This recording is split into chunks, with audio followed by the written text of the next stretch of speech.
नवरात्रि, शक्ति की उपासना का पर्व। ये केवल देवी माँ की पूजा भर नहीं, बल्कि नारी शक्ति के प्रति श्रद्धा और सम्मान का भी प्रतीक है।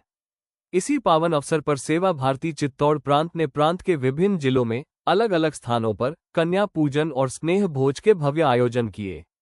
इन आयोजनों में बालिकाओं का विधिवत पूजन कर उनके चरण पखारे गए, आरती उतारी गई और माता का स्वरूप मानकर उन्हें भोजन कराया गया। साथ ही स्नेह और श्रद्धा के प्रतीक स्वरूप उपहार भी भेंट किए गए। ये सभी कन्याएं समाज के वंचित, शोषित और पिछड़े वर्गों से थीं, जो सेवा बस्तियों में निवास करती है। सेवा भारती का उद्देश्य केवल अनुष्ठान निभाना नहीं है, बल्कि इस आयोजन के माध्यम से यह संदेश देना है कि हर बेटी पूजनीय है, हर नारी सम्मान की अधिकारी है। कन्या पूजन केवल धार्मिक परंपरा नहीं, बल्कि सामाजिक चेतना का दीप है, जो हमें याद दिलाता है कि नारी ही शक्ति है, नारी ही सृजन है और नारी ही समाज की रीढ़ है।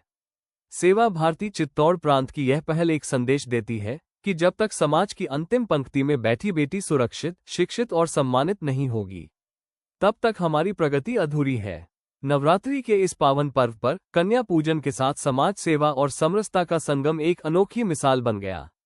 यह आयोजन केवल कन्याओं का पूजन भर नहीं थे, बल्कि यह उस विचारधारा का विस्तार था जिसमें नारी में नारायणी की झलक देखी जाती है, जहां हर कन्या को मां का स्वरूप मानकर उसकी आराधना की जाती है।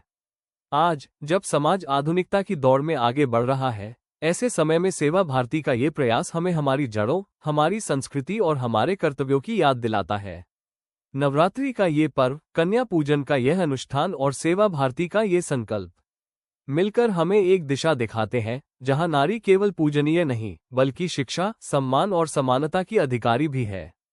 सेवा भारती का यह आयोजन वास्तव में समाज में समरसता और सेवा का दीप प्रज्वलित कर गया, और यही संदेश देता है कि जब हम वंचित और शोषित वर्ग की बेटियों को गले लगाते हैं, तो हम केवल एक अनुष्ठान नहीं, बल्कि एक नई सामाजिक क्रांति का आरंभ करते हैं।